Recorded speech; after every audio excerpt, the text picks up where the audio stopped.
Walt Disney once said that animation can explain whatever the mind of man can conceive. He was talking about cartoons, but advances in technology have taken that basic concept to a whole new dimension. Michelle Miller shows us how the idea of a modern-day inventor became a 3D reality. Grabbing a backpack is hardly the feat of a superhero, unless you're 12-year-old Leon McCarthy and your hand looks like it's straight out of a science fiction movie. You've actually become sort of a cyborg. There's a cool factor. Yeah, it's like it's special instead of different.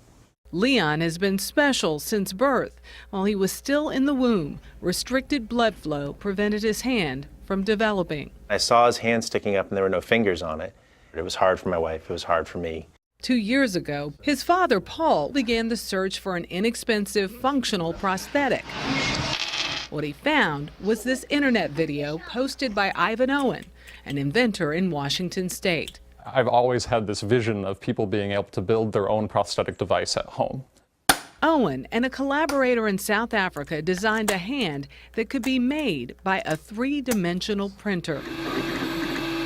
It's essentially like a hot glue gun. There's plastic that feeds into it. The printer head gets really hot, it liquefies that plastic, and then layer by layer creates an object. The design relies on wrist movement. Downward motion creates cable tension that closes the fingers, while a move upward opens them. The assembly instructions were posted for free on the internet, so someone like Paul McCarthy in Marblehead, Massachusetts, could print it. He took the idea to his son. I thought he was a little crazy.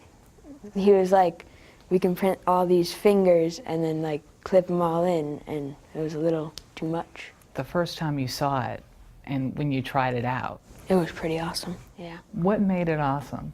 I could pick up, say like a water bottle, like say I could pick up my pencil. What is it like to see him with this? Making your kids happy is like the most rewarding thing you can have as a dad, right?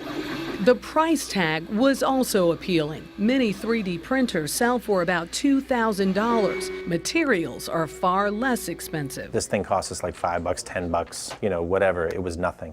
What would a prosthesis cost you? $20,000, $30,000.